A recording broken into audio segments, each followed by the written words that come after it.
चंद्रयान 3 चंद्रमा की ओर आगे बढ़ रहा है और बस अब सफलतापूर्वक चांद पर लैंड करने का इंतजार कर रहा है। लेकिन दोस्तों, आज हम आपको चंद्रयान की ऐसी खबर बताने जा रहे हैं जिससे आप जो है वो इसरो पर गर्व करेंगे, भारतीय होने का आपको गर्व होगा। तो आइए ले चलते हैं आपको इस जर्नी में शुरू से।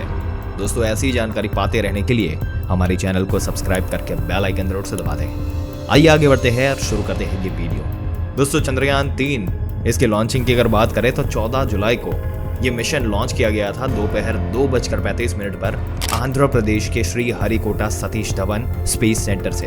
और करीब 40 दिन बाद यानी कि 23 से 24 अगस्त को लैंडर और रोवर चांद के साउथ पोल पर उतरेंगे। ये दोनों चांद पर 14 डेज यानी कि 14 दिन तक चांद पर एक्सपेरिमेंट करेंगे।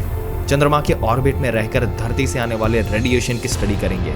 मिशन के जरिए ये ऐसा करेंगे कि ल्यूनार सरफेस कितनी साइस्मिक है, यानी कि जो इस प्रकार से जो कंपोजिशन है हमारी धरती का, वो किस प्रकार से अलग अलग लेयर से बना हुआ है। क्रस्ट मेंटल है, कोर है, क्या चांद के कोर में यानी कि चांद के अंदर भी जो कोर है वहां पर लावा भरा हुआ है, गर्म या फिर ठंडा, ये सारी ही चीजें यहाँ से स्टडी होगी।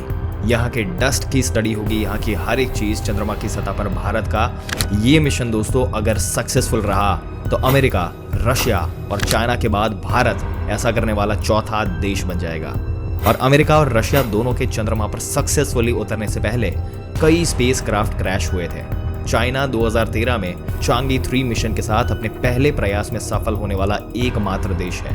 चंद्रयान 3 की लॉन्चिंग से पहले पीएम नरेंद्र मोदी जी ने ये मिशन के लिए शुभकामनाएं दी और भारत के स्पेस सेंटर से 14 जुलाई 2023 की तारीख हमेशा सुनहरे अक्षरों में अंकित है कि वैसे तो चंद्रयान पूरा मिशन जो है वो भारत के लिए काफी इंपॉर्टेंट है, लेकिन जो चीज मिशन को सबसे ज्यादा खास बनाती है वो है इसका बजट। इस मिशन का बजट, अगर कुल बजट की बात की जाए तो 615 करोड़ है। पृथ्वी से चांद की दूरी 3,84,403 किलोमीटर है। इस हिसाब से देखिए तो इस मिशन की कॉस्ट प्रति किलोमीटर 6,000। अब आप कहेंगे भाई ये बहुत बड़ी राशि है, लेकिन चंद्रयान 3 का बजट रशिया, चाइना और अमेरिका के मुहिम मिशन से काफी कम है। दोस्तों, आपको बता दें कि चंद्रयान 3 का बजट कई बॉलीवुड और हॉलीवुड फिल्मों से कम है और हॉलीवुड फिल्म मिशन इम्पॉसिबल 7 के बजट से ये काफी कम है दोस्तों, इतना कम कि उससे 4 गुना कम। और मिशन इम्पॉसिबल 7 का बजट 2300 करोड़ और इससे भी ज्यादा है। अवतार मूवी का बजट अगर बताएं तो 3200 करोड़ रुपए है। चलिए तो फिर हॉलीवुड फिल्म से लेकर दोस्तों बॉलीवुड की भी अगर बात की जाए तो कई फिल्मों का बजट इससे भी ज्यादा होता है। चंद्रयान 3 को तैयार करने में जितना पैसा लगा उतने में MS राजामौली की फिल्म RRR बनकर तैयार हुई थी। लगभग उतने ही खर्च में आदि पुरुष बनाई गई थी, यानी कि जिस खर्च में आदि पुरुष जैसी फिल्में बनाई गई थी उससे तो कम बजट में यहाँ पे चंद्रयान 3 जो है वो स्पेस तक पहुंच गया। लेकिन इसके बावजूद भी अक्सर भारत में कई लोग ये सवाल उठाते हैं कि आखिर हम हर साल इतना बड़ा बजट इसरो के ऊपर खर्च क्यों करते हैं? चांद पर जाकर देश का क्या ही भला होगा? इससे तो इतना पैसा गरीबों को दान कर देना चाहिए। दोस्तों, अगर इसरो के बजट की बात करें तो पिछले 20 सालों से हर साल इसरो के बजट में बढ़ोतरी हो रही है, लेकिन ये हमारे GDP का केवल 0.8% है, जबकि भारत की पोस्टल सर्विस का बजट ही 3,600 करोड़ है। लेकिन अभी ये सवाल है कि फायदा क्या है? तो चाइना हमेशा से ही भारत के बॉर्डर पर नजर गड़ाए बैठा रहता है और वहां कई कंस्ट्रक्शन कराता रहता है। वो बस किसी ना किसी तरह से भारत की जमीन पर कब्जा करना चाहता है। लेकिन इसरो की भेजी गई सैटेलाइट से ही चाइना की इन हरकतों की सही जानकारी हमें मिलती है। दोस्तों, काफी सारे सैटेलाइट जो है वो नेवी की एक्टिविटीज पर नजर रखने के लिए तैनात की गई है। 2019 में आने वाले तूफान के बारे में भी सैटेलाइट ने ही सबसे पहले जानकारी दी थी और सही समय पर ओडिशा ने तटवर्ती इलाकों से 11,50,000 लोगों को निकाला जा सका था। इसरो के सैटेलाइट से ही हमें देश की सही जियोग्राफिक इंफॉर्मेशन मिलती है। भूकंप, तूफान, बाढ़, हर प्राकृतिक आपदा की जानकारी हमें पहले से मिल जाती है। जबकि अगर नासा से कंपैरिजन की जाए तो 15 गुना ज्यादा बजट है इसका। और इतने कम बजट में इसरो के वैज्ञानिक जो है ऐसे कारनामे अंजाम दे देते हैं कि आज नासा भी इसरो का लोहा मानता है।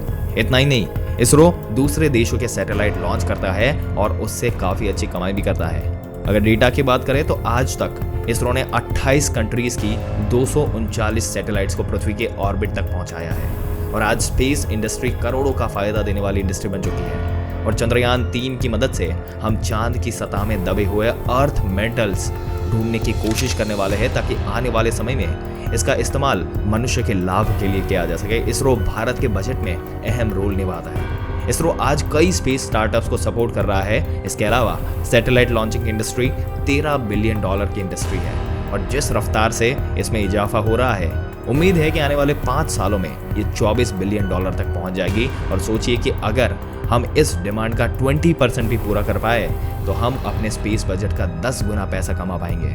और इंडियन स्पेस प्रोग्राम के फादर कहे जाने वाले विक्रम साराभाई ये बात अच्छी तरह से जानते थे, और उनके विजन की वजह से आज इसरो आसमान की बुलंदियों को छू रहा है। और अब चंद्रयान 3 जो है वो सफलतापूर्वक चांद पर लैंड करने के लिए तैयार है, और पूरी दुनिया को ये प्रूव भी कर देंगे कि हम किसी से कम नहीं।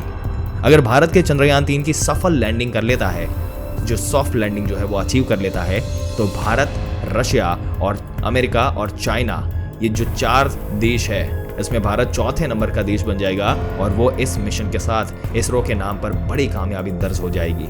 जो काम अब तक कोई नहीं कर पाया, वो भारत के इसरो ने ये इसके जरिए पूरा हो जाएगा। दरअसल दोस्तों, चंद्रयान 3 चंद्रमा के साउथ पोल पर सॉफ्ट लैंडिंग करने की हम बात कर रहे हैं। अगर हम ऐसा कर लेते हैं तो दुनिया का पहला देश भारत बन जाएगा वहां पे सॉफ्ट लैंडिंग करने वाला। रशिया, चाइना, अमेरिका नहीं, और इन तीनों कंट्रीज ने अब तक जितने भी मिशंस भेजे गए हैं, उन्होंने चंद्रमा की इक्वेटोरियल रीजन में लैंडिंग करवाई है। और भारत के चंद्रयान 3 ने इस मुश्किल लोकेशन को चुना है। पूरे देश को इसरो के इस मिशन पर गर्व है, और हम अपनी सभी मुश्किलों को पार करके चंद्रमा को फतेह करके दिखाएंगे। और इस मिशन की सफलता के लिए चंद्रयान 3 में कई एडवांस सेंसर्स और कई AI यानी कि आर्टिफिशियल इंटेलिजेंस सिस्टम जो है वो लगाए गए हैं, ताकि चंद्रयान 3 चांद के साउथ पोल पर सॉफ्ट लैंडिंग कर सके। और ये जानकर साउथ पोल एक मुश्किल जगह है जहां पर बड़े बड़े क्रेटर्स, ऊबड़ खाबड़ जमीन, और यहाँ तक कि अक्सर तेज आंधियां चलती रहती है। इसके अलावा यहाँ का तापमान काफी कम होता है, और यहाँ कई ऐसे क्रेटर्स मौजूद है जहाँ आज तक सूरज की रोशनी नहीं पहुँच पाई। ऐसे में इस जगह चंद्रयान 3 के लैंडर विक्रम को सॉफ्ट लैंडिंग करने में काफी परेशानी का सामना करना पड़ेगा, क्योंकि ये पोल धरती के सीधे संपर्क में नहीं रहता। इसलिए यहाँ पे किसी भी लैंडर के सीधे संपर्क करना मुश्किल होता है। इसलिए लैंडिंग की पूरी जिम्मेदारी विक्रम लैंडर के ऊपर ही होगी। दोस्तों, उम्मीद करते हैं कि विक्रम लैंडर इस मकसद में कामयाब हो और चांद पर तिरंगा फहराए। दोस्तों, आपके क्या विचार है? चंद्रयान 3 जो इतिहास रचने के लिए तैयार है, या फिर कुछ ही दिनों की बात है जिसमें इतिहास रच के उसका जवाब आ जाएगा? अपने विचार हमें कमेंट करके जरूर से बताइएगा। अगर ये वीडियो और इसमें दी गई जानकारी आपको अच्छी लगी हो तो हमारी चैनल को सब्सक्राइब करके बेल आइकन जरूर से दबा दें। मिलते हैं एक और दिलचस्प वीडियो में एक और दिलचस्प जानकारी के साथ। तब तक के लिए इस वीडियो में अंत तक बने रहने के लिए आपका दिल से धन्यवाद।